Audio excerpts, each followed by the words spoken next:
थोड़ा तारुफ करा देते हैं, बाकी फिर हमारे जो मेहमान किराम है वो आपको आज के बारे में बताएंगे। आज आपको सिर्फ और सिर्फ इसलिए बुलाया गया है क्योंकि आज के दिन को आलमी उर्दू यौम उर्दू या वर्ल्ड उर्दू डे के नाम से जाना जाता है। आज ही के दिन को विश्व उर्दू दिवस भी कहा जाता है। इसकी वजह सिर्फ और सिर्फ ये है कि आज अल्लामा इकबाल की पैदाइश हुई है। जिस तरह से आप जानते हैं कि अभी आने वाला जो दिन है 14 नवंबर, उस दिन चाचा नेहरू के जन्मदिन को हम लोग चिल्ड्रंस डे की वजह से मनाते हैं, इसलिए कि वो बच्चों से बहुत ज़्यादा मोहब्बत करते थे। एक वो आदमी जिसने उर्दू से ही सबसे ज़्यादा मोहब्बत की और उर्दू को सबसे ज़्यादा सींचा, उन्हीं की यौम पैदाइश पर हम लोग उर्दू दिवस के नाम मनाते हैं। सिर्फ हम ही नहीं बल्कि पूरी आलम इस्लाम इस दिन को मनाता है और उसी दिन को आज हम लोग भी सेलिब्रेट करने के लिए, उस दिन को मनाने के लिए आज आपके सामने हम लोग आए हैं। वक्त है उर्दू को और भी गहराई से जानने का और हम चाहते हैं कि आप उर्दू के बारे में इतना जान लें कि जब आप यहाँ से बाहर जाएं तो आप सबको उर्दू के बारे में बताएं और लोग सुनकर भी ये कहें कि हाँ, आपने उर्दू ज़बान पढ़ी है या आप उर्दू ज़बान को जानते हैं।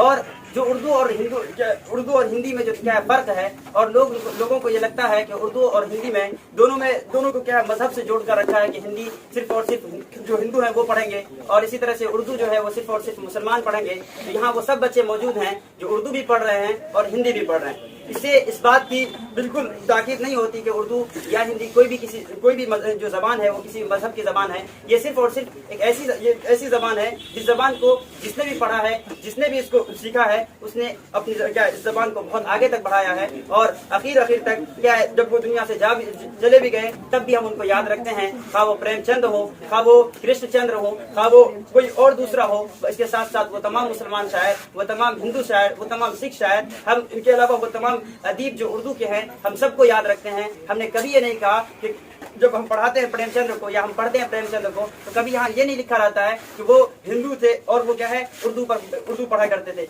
या कोई मुसलमान जब हिंदी पढ़ता है तो कोई ये नहीं कहता कि क्या है एक मुसलमान होकर हिंदी पढ़ता है। लेकिन ये आज हमारे यहाँ की सियासत है जो हिंदी और उर्दू को अलग करना चाहती है। एक शायर ने उर्दू और हिंदी के फर्क को बताते हुए कहा कि उर्दू और हिंदी में बस फर्क है तो इतना, उर्दू और हिंदी में बस फर्क है तो इतना, हम ख्वाब देखते हैं वो देखते हैं सपना। और आप समझ सकते हैं ख्वाब और सपना दोनों एक ही होता है, बस सिर्फ और सिर्फ लफ्जों का फर्क है। आइए हम उर्दू के बारे में और अच्छे से, वक्त है ऐसे शख्स को बुलाने का जो हमने भी जिनके बारे में कहा जो हमारे सबसे अच्छे उस्ताद माने जाते हैं। और अगर मैं दिल की बात कहूँ तो ऐसा नहीं कि कोई दूसरा उस्ताद हमारे अच्छे नहीं है। अलबत्ता जिसे मैंने भी कहा कि अगर मैं इस लाइन में स्कूल के लाइन में कहूँ तो मैंने इश्तियाक दिया जैसा नहीं देखा, तो हम ये कह सकते हैं कि अगर मैं उस लाइन में यानी मदरसे की लाइन में कहूँ तो मुझे उन जैसा अब तक नहीं मिला। और मैं अल्लाह का शुक्र अदा करता हूँ कि अल्लाह तबारक व तआला ने मुझे इन दोनों असातिज़ा से पढ़ने का मौका इनायत फरमाया। आइए अब जो हमारे सदर है और प्रोग्राम बहुत ज़्यादा लंबे समय तक नहीं चलेगा, इसलिए आप तमाम हजरात से हम गुजारिश करेंगे कि गौर से सुनेंगे। और हमारे जो उस्ताद मुहतरम हैं, आपने उनके बारे में जाना, वो गर्चे अगर मैं ये नहीं कहूँगा कि मैं आपका उस्ताद हूँ या मैंने आपको पढ़ाया है, लेकिन ये ज़रूर कहूँगा इन्होंने मुझे पढ़ाया है, इसलिए आप इन्हें पूरे गौर से सुनेंगे। आप तमाम लोगों से इजाज़त लेते हुए हम अपने सदर और अपने सबसे मुश्किल हैं। तो फिर कोई एक शायर ये कहता है कि चांद चेहरे मुझे अच्छे तो बहुत लगते हैं, चांद चेहरे तो अच्छे मुझे बहुत लगते हैं, इश्क मैं उससे करूँगा जिसे उर्दू आए। मौलाना अनवर साहब जो कि तौसीफ के सर हैं और बहुत अच्छे उर्दू के जानकार, उनके लिए एक बार जोरदार तालियां आपको इनवाइट कर दिए सर, आप आए और हमारे बच्चों को बताएंगे सर उर्दू क्या है और उर्दू हमें क्यों पढ़ना चाहिए।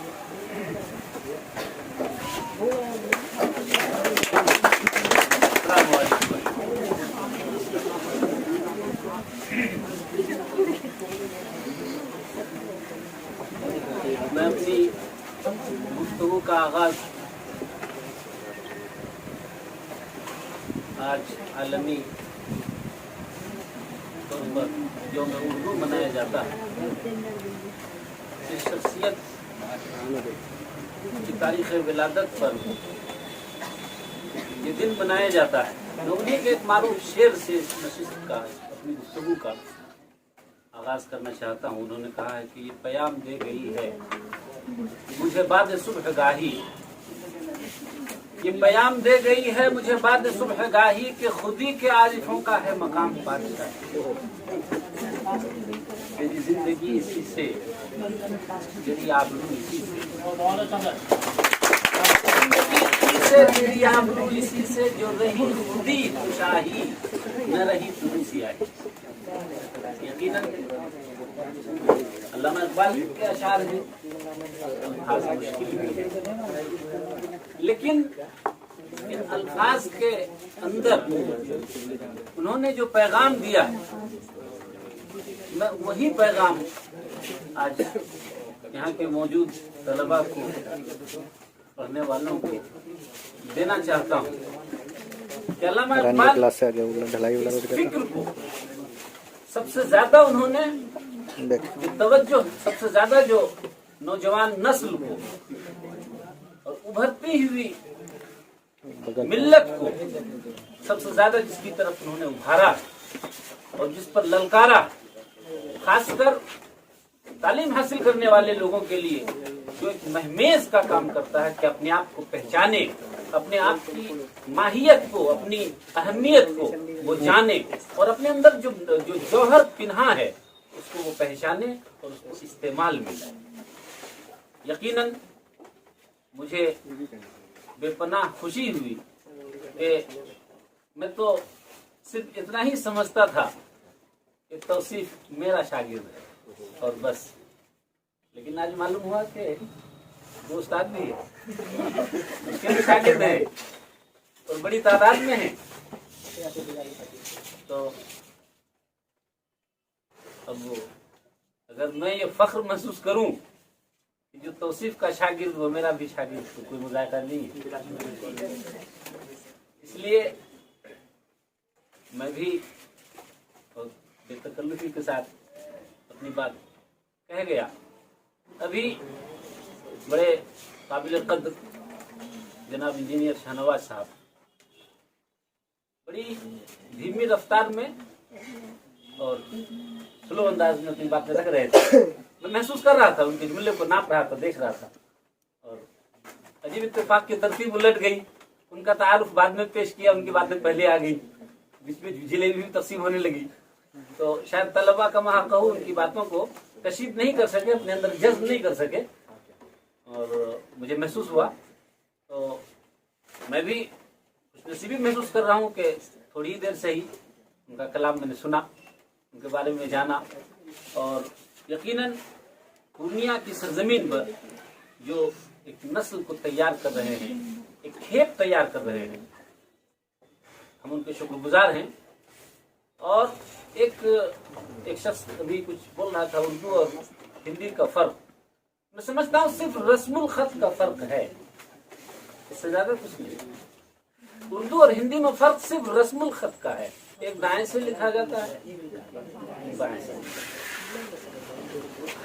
एक, इसके अलावा कुछ नहीं। बाकी जो अल्फाज है, जो उसके बोलने वाले मुसलमान ज्यादा हुए तो अरबी अल्फाज उसमें आ गए, हिंदी बोलने वाले संस्कृत को जो अपनी पुरानी जुबान मानते थे वो ज्यादा बोलने लगे तो उनके वो अल्फाज आ गए। लेकिन दोनों जुबान में सिर्फ रस्मुल खत का फर्क है। गुलजार दहलवी ने दिनों पहले उर्दू के बड़े अच्छे शायर थे, कटिहार मेडिकल कॉलेज में एक मुशायरा हुआ था, उनका पैगाम आया था, उनकी किताब का रस्म इजरा भी हुआ था। उन्होंने कहा था कि मैं मुसलमानों से खुसूसियत के साथ गुजारिश करता हूं कि उर्दू का रस्मुल खत बचाइए। उर्दू बचाने की बात मैं नहीं करता हूँ, वो कह रहे थे कि उर्दू तो आफाकी जुबान है, आलमगीर जुबान है, दुनिया के किसी गोशे में इंसान चला जाए और वहाँ उर्दू में बात करे तो ऐसा नहीं हो कि कोई उसको पहचानने से इनकार कर दे, कुछ न कुछ उसकी बात जरूर समझेगा और कुछ सवालों का जवाब वो जरूर दे देगा अगर वो उर्दू में बात करता है। इसलिए तो उर्दू आफाकी जुबान बन चुकी है, आलमगीर जुबान बन चुकी है। हाँ, मुश्किल में क्या है, उर्दू का रस्मुल खत मुश्किल में है, वो खतरे में है, उसको मिटाने की कोशिश हो रही है। और जाहिर सी बात है, जिसकी मुखालफत में हुकूमत हो, जिसकी मुखालफत में और दुश्मनी में बड़ी बड़ी ताकतें हों, कुछ तो है। गालिब ने कहा था, बेरुखी बेसबब नहीं गालिब, कुछ तो है जिसकी पर्दादारी है। यकीनन कोई ऐसा जौहर उसके अंदर पिन्हा है, اس لیے کہ اس کے اندر شیرینی ہے، مٹھاس ہے، اس کے اندر قوموں کے درمیان جوڑنے کا ملکہ ہے. یہی وہ زبان ہے جو آزادی کی زبان ہے. جتنے بھی آزادی کے جنگجو تیار ہوئے ہیں، جتنے مجاہدین تیار ہوئے ہیں، جس مذہب کے بھی ماننے والے ہیں، اگر وہ ہندوستانی ہیں تو اس آزادی کی اس لمبی لڑائی میں، 90 سال کی لمبی مسافت میں اور طویل زندگی میں سب سے زیادہ جس زبان کا کردار رہا ہے وہ اردو زبان ہے. اس چیز کو وہ جانتے ہیں کہ یہ تہذیبوں کو جوڑنے والی زبان ہے، یہ مذاہب کو جوڑنے والی زبان ہے، اور یہ مختلف نظریات کو جوڑنے والی زبان ہے. اگر ہندوستان میں پھوٹ ڈالنا ہو تو اردو کو ختم کرنا ہوگا، اس لیے کہ یہ محبت کی زبان ہے. ان کو نفرت ہے، ان کو دشمنی ہے محبت سے، اس لیے ان کو دشمنی ہے اردو سے. ہم یقیناً مبارکبادی پیش کرتے ہیں اس کوچنگ کے منتظمین کو اور جو بھی مقررین آئے جنہوں نے اپنا خطاب پیش کیا، اپنی باتیں پیش کی، اپنے تاثرات پیش کیے. ساتھی طلباء کا کہ بڑی دلجمی کے ساتھ اور اس گرمی میں تپش میں بیٹھے رہے اور باتیں سنتے رہے. اردو کو اپنانا ہے جس طرح سے ہمارے شہنواز صاحب نے بتلایا. ہم لوگ تو اردو یقیناً میں اتنا تو فخر محسوس کر سکتا ہوں، سعادت سمجھتا ہوں کہ مدرسے میں پڑھانے کی وجہ سے اردو بولنا جانتا ہوں، زبان سے واقف زیادہ نہیں. جو لوگ اس زبان کے بارے میں پڑھتے ہیں، ان کے قواعد پڑھتے ہیں، ان کے بعد ان کے اردو جاننے والے کا بالاستیاب مطالعہ کرتے ہیں، ان کے سوانح حیات کو پڑھتے ہیں، ان کی تاریخی روایات کو جانتے ہیں، وہ ہم سے بدرجہ بہتر سمجھ سکتے ہیں.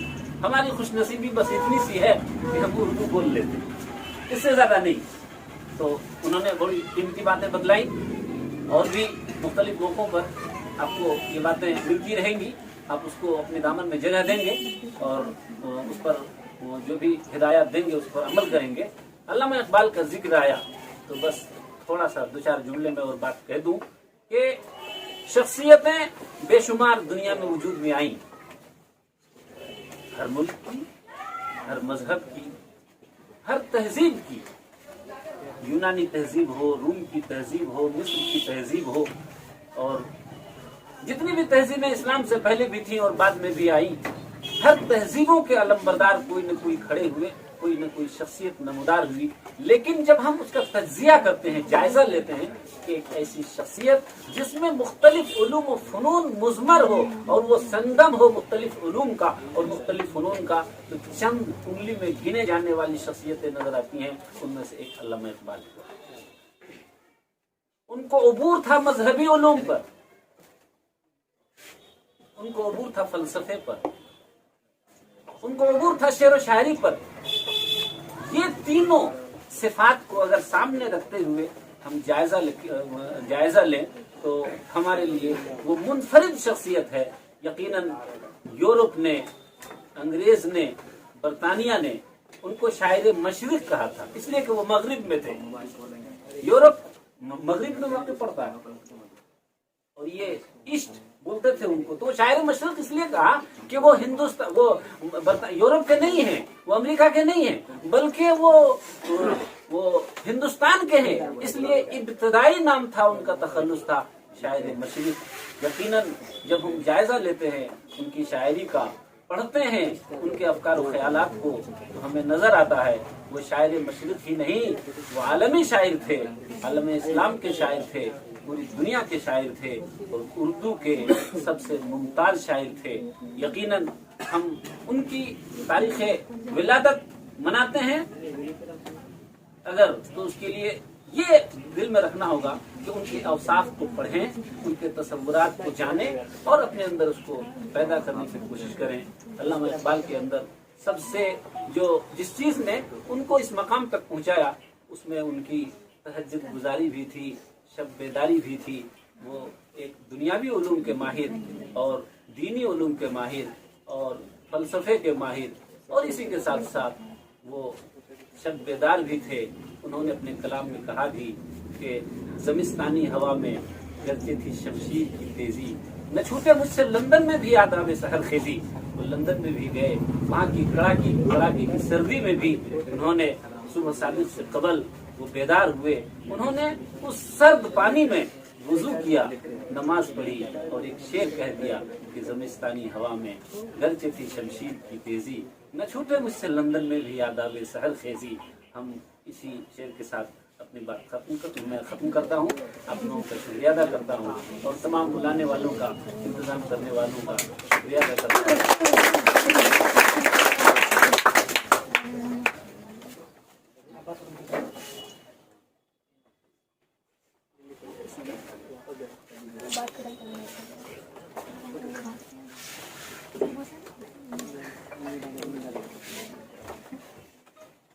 बहुत सारे छात्र तो आ भी नहीं पाए। हमारी कम्पिटिटिव सेंटर आपको दुआएं देती है कि आप यहाँ पे अपना कीमती समय गुजारें और इंशाअल्लाह अल्लामा इकबाल के साहब के बारे में हम लोग बहुत कुछ जानें। आपको पता होना चाहिए अल्लामा इकबाल साहब ने लिखा था, सारे जहाँ से अच्छा हिंदुस्तान हमारा, है ना। ये कवि मतलब कि जो हमारा दूसरा राष्ट्रगान के बाद जो पढ़ा जाता है राष्ट्रगीत है, सारे जहाँ से अच्छा हिंदुस्तान हमारा, उन्होंने ही लिखा था। इंशाअल्लाह वो जहाँ भी होंगे अल्लाह ताला उनको जन्नत नसीब फरमाए, है ना, उनको जन्नत मिले अल्लाह ताला उनको, क्योंकि उर्दू के लिए उन्होंने इतना सारा कार्य किया। उर्दू को जैसा खानवा सर बताया आप लोग को कि उर्दू को एक उसके बाद का जो जनरेशन उर्दू बोलता था, उसके अल्लामा इकबाल साहब के आने के बाद जो उर्दू था, उन्होंने एक बहुत बड़ा कार्य किया उर्दू में, है ना, जिसको उर्दू को एक नया मकाम मिला। तो ऐसे शायर को हम हमेशा याद रखेंगे। इंशाअल्लाह आने वाले समय में भी अल्लामा इकबाल साहब का जन्मदिन को हम लोग इसी तरह से बनाएंगे। तब तक के लिए आप लोग जलेबी ग्रहण करके ग्रहण करना और